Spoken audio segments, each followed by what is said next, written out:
সবাইকে সালাম, আসসালামু আলাইকুম। আজকে আরেকটি ভিডিও নিয়ে হাজির হয়েছি।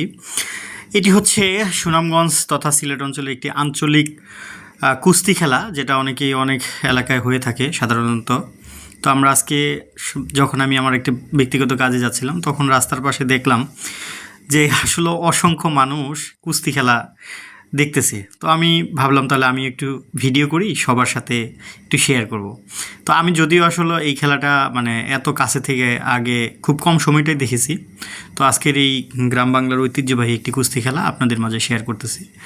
তো জানি না কেমন লাগবে, আশা করি ভালো লাগবে। তো এইখানে হচ্ছে অসংখ্য মানুষের মাঝে দুটি পুরুষ মানুষের যে লড়াই, হাতাহাতি, এটার অবশ্য নির্ধারিত নিয়ম আছে। অবশ্যই সেই নিয়ম মেনে খেলা হচ্ছে। আপনারা দেখতে পাচ্ছেন একে অপরকে কিন্তু নির্ধারিত জায়গা এবং কোন কোন জায়গায় আক্রমণ করা যাবে সেই সমস্ত জায়গাগুলোতে তারা আক্রমণ করতেছে।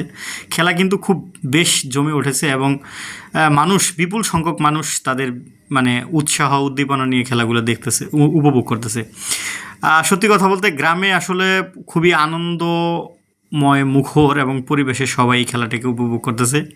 সেখানে দেখেন অনেকেই কিন্তু লাইভ ভিডিও করতেছে, অনেকেই অনেক ধরনের টেলিকাস্ট করতেছে। সো আমার কাছে খুবই ভালো লাগছে। আসলে শেষ পর্যন্ত দেখেন ফলাফলটা কী হয়, দেখতে হলে কিন্তু অবশ্যই শেষ পর্যন্ত অপেক্ষা করতে হবে। এটি হচ্ছে সুনামগঞ্জের একটি ঐতিহ্যবাহী খেলা। এখানে লাল প্যান্ট পরিহিত যে ছেলেটা আছে এবং আরেকটা আছে কালো প্যান্ট পরা। এবং আমি দেখতে পাচ্ছি যে লাল প্যান্ট পরিহিত যে ছেলেটা, সেটা কিন্তু খুব ভালো আক্রমণাত্মকভাবে খেলতেছে এবং শেষ পর্যন্ত যেটা দেখতে পারলাম এবং বুঝতে পারলাম, মনে হচ্ছে ওই লাল প্যান্ট পরা ছেলেটাই জয় লাভ করবে আশা করা যায়। যাই হোক, আমরা শেষ পর্যন্ত দেখি উনি কিন্তু বারবার অ্যাটাক করতেছে পায়ে এবং মাথার মধ্যে, এবং নির্ধারিত যে সময়টা আছে, খেলা কিন্তু খুবই জমে উঠছে। আমি যখন দেখতেছিলাম আমার কাছে খুবই ভালো লাগতেছিল। আসলে কখন এইভাবে দেখছি না।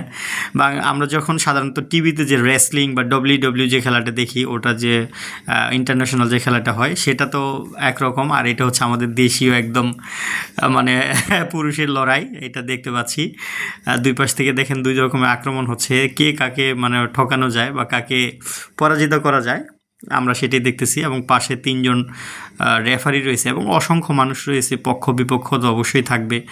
এবং তিনজন রেফারি খুব সুন্দরভাবে খেলা পরিচালনা করতেছে এবং শেষ পর্যন্ত দেখা